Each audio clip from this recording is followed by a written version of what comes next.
after I reached my emotional limit for the snow and all my snow gear started to fall apart, I decided to take a break from the snow and walk a little bit of the roads and the Wheeler National Recreation Trail as a lower elevation alternate to give me a break from the snow and to lead me to a few towns that would have some replacement gear.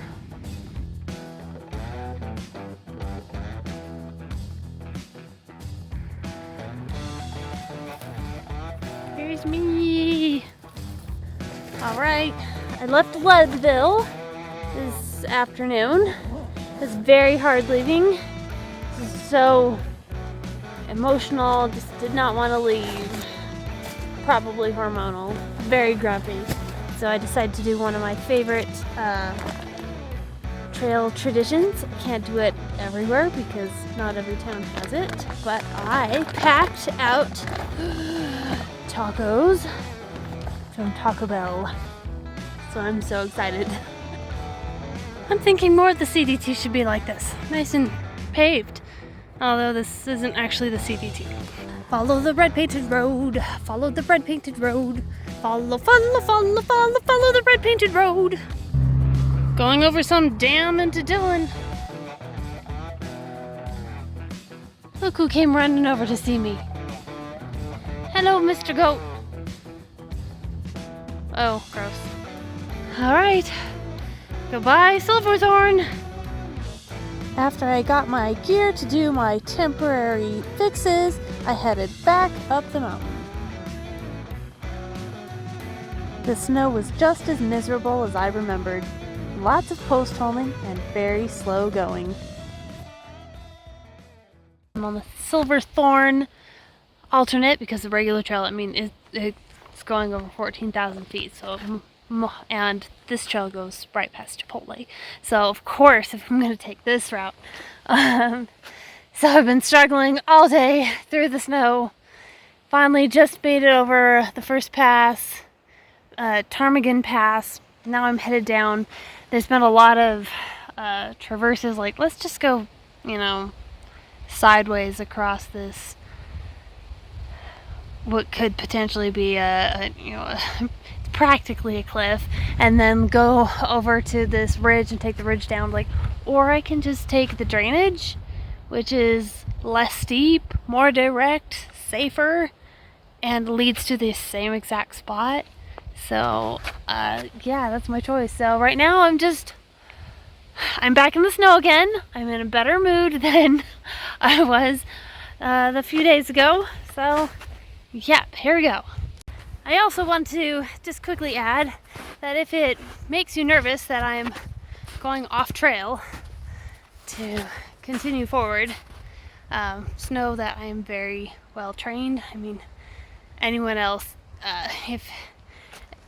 for anyone that was trying to do this, it would make me nervous too. Be like, do you know what you're doing? But my first long distance backpacking trip, it was over a month long, and it was all off trail, map and compass. I went back to school and we literally had to learn how to make topographic maps, and then we would take topographic maps, just be released into the field, like, here's an area, turn this into a geologic map. I've taken cross snow navigation, so I'm fairly confident with reading topographic maps. I also have GPS on my phone and on my Garmin for redundancy.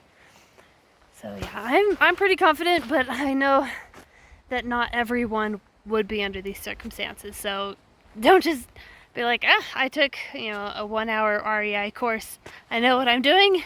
I have a lot of experience with this.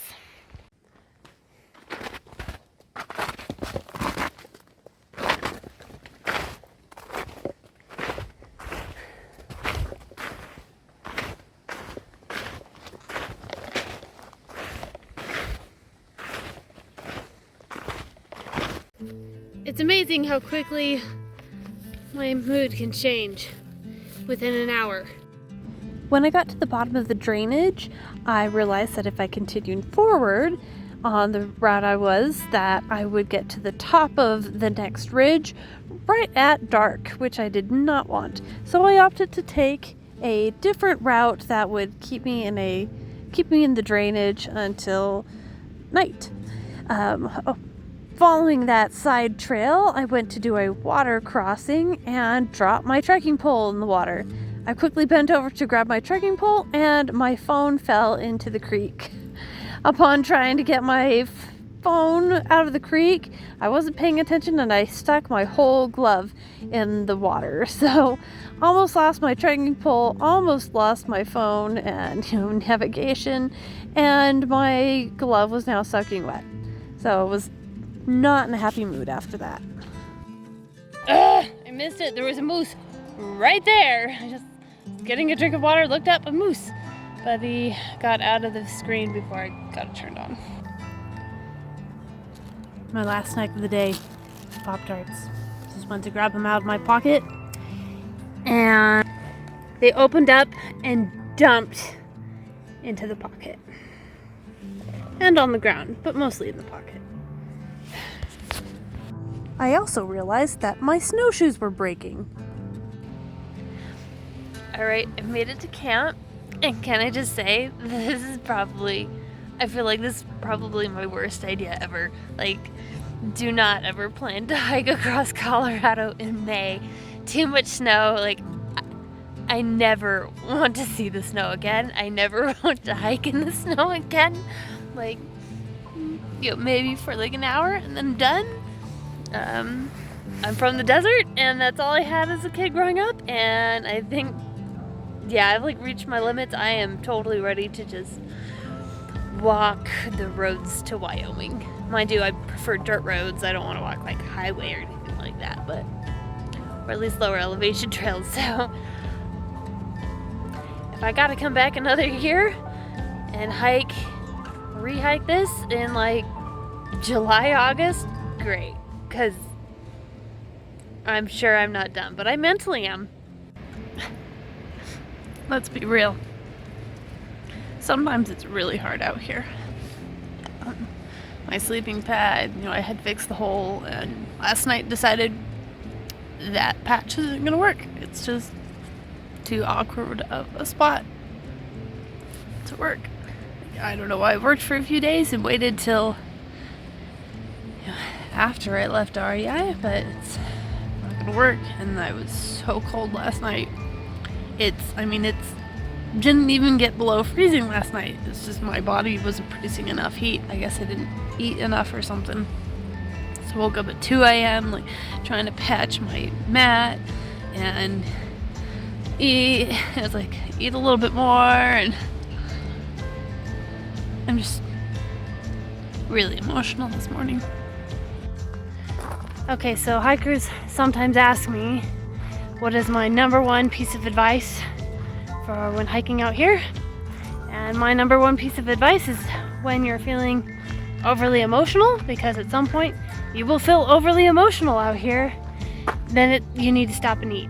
So I've had breakfast and I sang "Here Comes the Sun" over and over again as I watch the sun come up, and I'm feeling a lot calmer, and now I have started moving again. After that, I kept to the forest service roads.